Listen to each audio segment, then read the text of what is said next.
This is the Astros Postcast, your instant game reaction for the Houston Astros, part of the Locked On Podcast Network, your team every day. When you look back on the 2025 season, you're going to say that tonight, September the 3rd, against the New York Yankees at home, was without a doubt the most exhausting game of the regular season for you as a fan. Because, man, oh man, what a wild, weird game. It ends in fitting fashion as well with a called third strike. That was definitely not a third strike. Hello and welcome to the Locked On Astros Postcast. After the Astros get a win that they absolutely had to have, that pushes their lead back in the American League West to 4 games, and they also gain ground on put a bigger cushion over the Texas Rangers as well, who lost today too. So a good day for the Astros. 4-game lead over the Mariners, 5.5 over the Rangers. All is right in the world because they got the victory over the Yankees tonight, and you are with us here on this Locked On Astros Postcast. I'm Michael Connor, your host. If you're new to our show, well, where you been, first of all? Second of all, come on back every time that the game ends. We're here live as soon as they finish on this YouTube channel. Of course, you can find it. For those of you listening, anywhere that you get your podcast, go and search Locked On Astros. That podcast is available for you right there. Tonight's episode is brought to you by Gametime. Download the Gametime app, create an account, and use code LOCKEDONMLB for $20 off your first purchase. There are like 8 million different directions to take this game tonight because so many things happened. What's the number one thing that you'll walk away from this one talking about? This is what you'll be talking about. The fact that the Astros got some hits necessary when they needed it. They got some help as well. And for a team that's been in the funk that they've been in, offensively and overall, to win this game, and then, of course, nearly lose it because Brian Abreu decides to stink in the 9th. All that matters, like I always say, is that you walk away with the W. And that's what they got tonight. And like I mentioned a moment ago, they extend the lead in the West to 4 games over the Seattle Mariners, who got absolutely clubbed by the Rays again tonight. That feels right. It also feels right winning. I probably, there's so many different ways to go with this one. And I think we start here. Alexander, if you watched the show last night, I mentioned it during the show. I did not love the Alexander matchup tonight against the Yankees. Now, good for him. He got through 5, 3 runs, gave you a chance. Did not love the matchup. He did it once, but just if he doesn't hit spots perfect on his spots, he's got the kind of stuff that their guys that hit the ball over the fence just love to crush. It happened. But you get down 4-0. And then it was this. Time to reveal where the game was won or lost. It's the turning point. It was the Astros in the 5th inning. And then in the 6th as well. But in that 5th, they came out and they started smoking the ball off Warren. Smoking it. And they got a run. And they get a couple more in the 6th. And then it's just like, it was like the snowball effect where they just kept hitting the ball hard. It's like their bat quality got better. Everything got better. They were spitting on bad pitches. They were also getting the benefit of let's be honest with it here. For both sides tonight, I completely get why Aaron Boone got himself run. And Devin Williams, he threw a lot of balls. Now, I will say one of those pitches in that at bat to Taylor Trammell was definitely a strike. But there's been bad strike zones this year. That one might be the worst. And that's not just recency bias, but I know there's been a couple of the games early in the year that were bad and we've brought it up. This is probably only the 3rd time on the show this year that we've brought up strike zone. That was a horrendous strike zone. That guy, this crew is such a bad crew in general. That's 2 consecutive games, really, really bad. But both teams got benefits from it, and both teams suffered from it. The Astros definitely got some benefits from it. And They also got the benefit of the Yankees absolutely imploding, getting in their own heads, doing whatever it was that they're doing. And then also I put on there, if you see the screen, if you're watching this show, all hail Aaron Boone. And I say all hail Aaron Boone because Aaron Boone's decision-making is atrocious. Why is he leaving Devin Williams out there in the first place? This is a guy that's blown stuff all year. He's blown stuff against the Astros. You're going to let him throw 30 pitches and just keep walking guys? Okay. Thanks, Aaron. And then bring in the what's his name? They got him from the Giants. I'm just blanking on his name, the closer. Whatever the hell his name is. Duvall. He comes in, dude's he's balking all over the place. It's like he didn't get called for more of them, especially with that crew out there. And the Astros put up a 4 spot in that 8th inning. And it's like, okay, cakewalk, right? Absolute cakewalk. And I haven't even completely gotten to the fact, before I get to the pitching in the 9th, I do want to talk about Abreu. Yordan Alvarez, absolute machine. I know that you all missed him like I missed him. I mean, and I didn't get, again, decision-making on the Yankees there in that 8th inning. Okay, so then Yordan's up. It's runners at second and third with 2 outs. Get a base open. I know that you got him out, but what are you even doing pitching to the man? What are you doing? What are you doing? There's a reason why the Yankees probably haven't. It's not just the man. It's a lot of it. You guys love to complain that listen to the show, and really Astros fans in general love to complain left and right about this, that, and the other, about Joe Espada this, Joe Espada that, and like never like to take into account that team's constantly hurt, guys have underperformed, all these things. Like it's not on the manager for like 95% of the things that you guys like to complain about. If you're a Yankees fan, you can complain about a lot of those things because their manager does make stupid decisions constantly. Yikes. Now, you might be able to say that about Joe Espada tonight. Some of you might say that with the pitching in the 9th inning, but that's not what we're talking about. And I don't even think it was a bad decision going with him there. But Yordan being back, I mean, how awesome is it to see him? He's just been, the guy's got his on-base percentage has been back is like almost 600. And it's over 30 plate appearances at this point since he's been back. He is locked in. And there is no better time for this team to get this man locked in than right now in the month of September when they need him the absolute worst. The only thing that's left to happen, he's done it once, but is to start mashing the ball over the fence. Jeremy Pena mashing the ball over the fence tonight. He needed one of those kind of nights too, because he has struggled of late.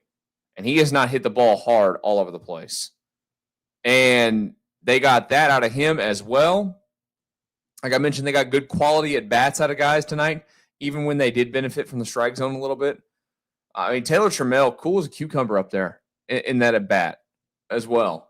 Yeah, it's coming off of Arias striking out for the 3rd time tonight.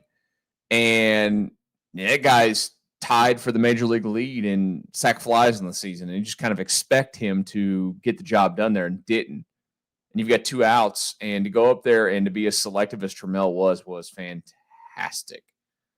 And then Pena as well. I forgot to mention Pena's other hit, obviously hitting one through the hole there between the first baseman and the second baseman, and the big gaping hole that was available to him, and giving the Astros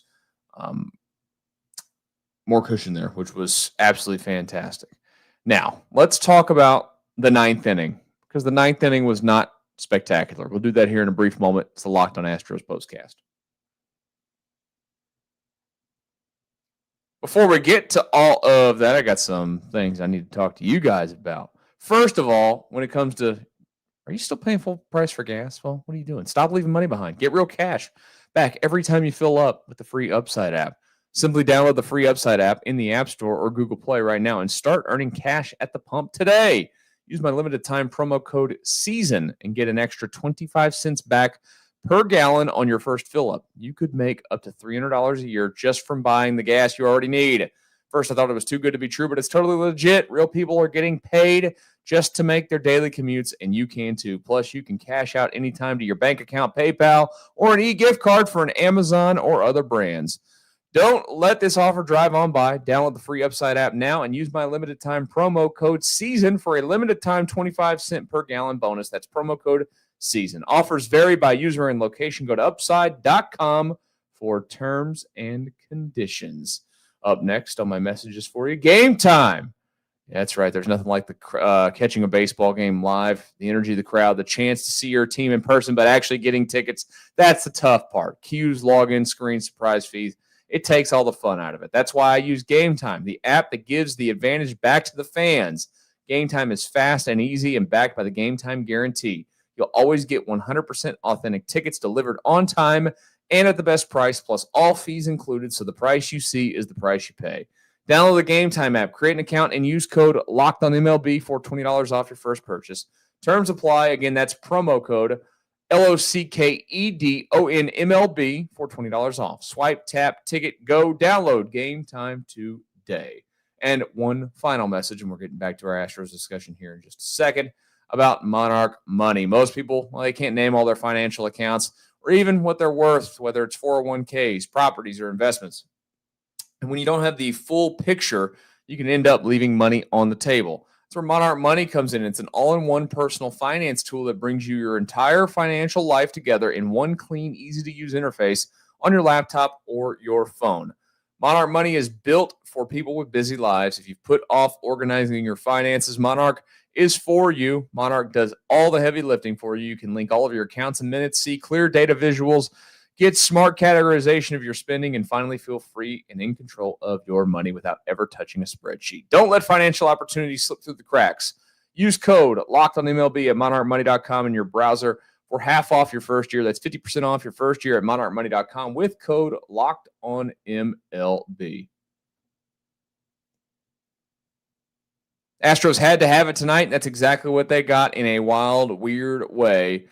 It's kind of a microcosm of the 2025 season. Nothing's going to be easy at all. If you missed the news earlier in the day, things did not get easier for the Astros again today. They lost another pitcher due to elbow inflammation. Spencer Arrighetti went on the injured list with elbow inflammation literally like 20 minutes before the game. So that stinks. They're down another starter, but they still have guys available. They've gotten, guys back. He was one of them, but they got to live in a world without him. And they needed this win tonight. They also get the boost of the American League West losing. It was really going to stink. I'm not going to lie to you. I was sitting here getting, going through things, thinking about things we're going to talk about and how we're going to, discuss this angle or that angle or whatever it might be. And, I kind of went through it and was like, man, we're going to have to talk about them losing again on a night where the American League West, everybody lost as well, and they were not able to take advantage of it. And I think that's the craziest thing of it. I mentioned it last night. Like, nobody in this division kind of really feels at times like they're looking to actually win this thing. It's kind of like, hey, who's going to win it? I don't know. You going to win it? I don't know. We'll figure it out.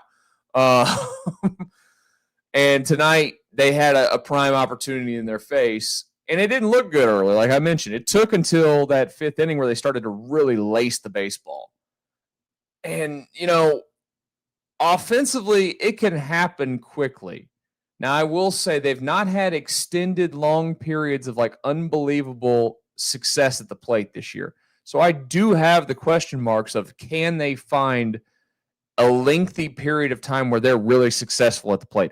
What I do know is that for this team to win into October and to go deep into October, they're going to have to mash more, because I think we're seeing all the pitching injuries and issues creep up to where it's never going to be a cakewalk with this pitching staff, unfortunately. It's just not. There are some guys that you can count on to be absolute nails and be perfect almost every time they go out. And then there's guys that aren't there. Hey, you know what? I want to give a tip of the cap tonight, because I've been a number one player hater of him. How about Caleb Ortegan tonight out of the bullpen?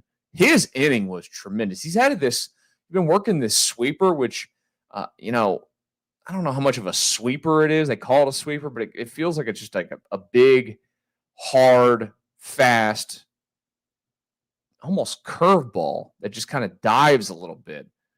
But his stuff is playing a little bit more, and that's you talk about the things that have to happen. That's one of the things that has to happen. People have to step up in that bullpen, and you're going to have to bridge that gap to the ninth inning. Now, it'd be great if your ninth inning didn't come in and give up a 3-run jack. You know, Brian Abreu has the stuff that you want out of a guy that closes out games in the ninth inning. There is a difference in guys that are cut out for the ninth and guys that already pitch in the ninth. And I'm not saying that he's not going to be a closer for somebody at some point in his big league career. He probably will, and I think that he's got the stuff to be successful doing it.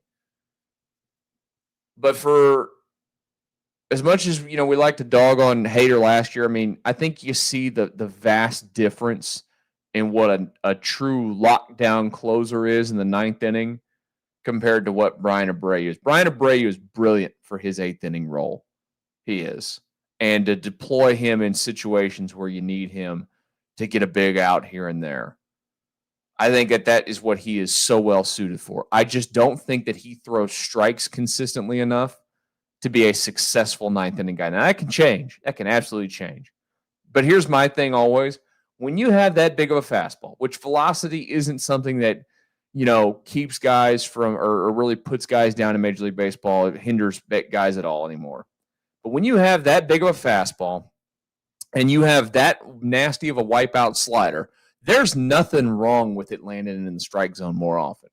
And it's super easy for me sitting here saying that it should land in the strike zone more, but it's just the truth. There's nothing wrong with it. It has swing and miss built into it automatically just by the way it comes out of your hand so lethally. The Astros are going to absolutely need Brian Abreu to figure out how to finish games off consistently without putting traffic on the bases and putting yourself into situations. That was the thing that, Hader had done last year was a little bit of a struggle for him. He did have a little bit more traffic than probably he's ever had in any of his good seasons because it was still qualified. It was a good season. It wasn't a great season. But this season, he went back to being a complete lockdown, not getting guys on base much. I mean, finishing it off quick, easy most times in the ninth inning. They miss him. We knew they'd miss him, but they miss him mightily. Abreu has to figure out how to do those kind of things that Hader did for this team to have the success. Because, like I said, they can mash if they mash, and they score enough runs and whatnot. It's still, I think, going to be trying to get through the games at the end of them. That's something that does concern me a little bit. But I'm not going to sit here and rain on the parade tonight because at the end of the night, in this one, look, the Astros needed one thing tonight, was for Brian Abreu to close out a 4-run lead. And guess what he did? Yeah, he gave up 3. He closed it out, though. And you could probably have the argument, should they have even pitched him there? They got him hot. I think if there's one thing that we've seen out of Joe Espada all year long, and he did it with Hader, he was very consistent with it. If he had the closer warming and it got to 4, he still let the closer go and finish it out. And I don't think that there's anything wrong with that, especially given where you're at in the season right now. September the 3rd, 3-game lead in the West. You want to get it because you know that you can add and make it a 4-game lead in the West with the win tonight. And then also set up for hopefully a series victory tomorrow over these New York Yankees in the final game of this 3-game set. Zero issue for me. If this was a world where Josh Hader is healthy and Brian Abreu hasn't pitched or Brian Abreu is the guy that's warming up instead of Hader there, I'd probably be like, okay, don't pitch Hader. But I mean, did you really want to see Craig Kimbrell? I know he hadn't given him a run yet with the Astros, but are we in Craig Kimbrell we trust yet? I don't think we're ever going to be there. I mean, I hope to be wrong. I've got no problem with being wrong on that one. But I think it's something that you just have to,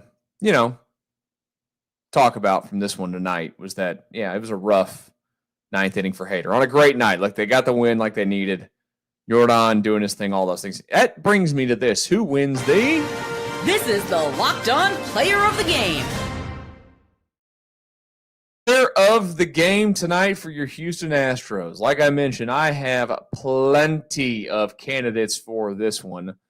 which is always fun to have. I've not had a lot of them last night if you watched the show, which, again, if you're new to our show tonight, the Locked On Astros Postcast, hi, welcome to those of you watching live. We got a lot of you in here tonight. Appreciate you guys sticking it out and watching the show. You can come back tomorrow. We'll do this again tomorrow night. We do it after every game. Me, Michael Connor, live when the game ends. But last night I went through it and actually hit the button and said, absolutely nobody, because nobody deserves it. Tonight I've got candidates. I've got Jeremy Pena. I've got Yordan Alvarez. Who else do I got? I mean, really, those are probably my prime two. And then now I don't got anybody pitching-wise. It's those two. So you know what I'm going to do? I guess I could go Taylor Trammell as well for his walk. I'm going to go ahead and give, because I can do that, I can make the rules, co-player of the games tonight. Jeremy Pena and Yordan Alvarez doing their thing for the Astros as they get the victory over the Yankees and set up a rubber match of the 3-game series tomorrow, which, like I mentioned, as soon as it ends tomorrow, we'll be live on this channel. It'll be Christian Javier against Carlos Rodon tomorrow night, and that one's a little bit earlier, 6:40 first pitch tomorrow night. Don't forget to come right back here. Appreciate y'all for stopping by. We'll talk again after Game 3 of the series between the Astros and the Yankees. Locked On Astros Post.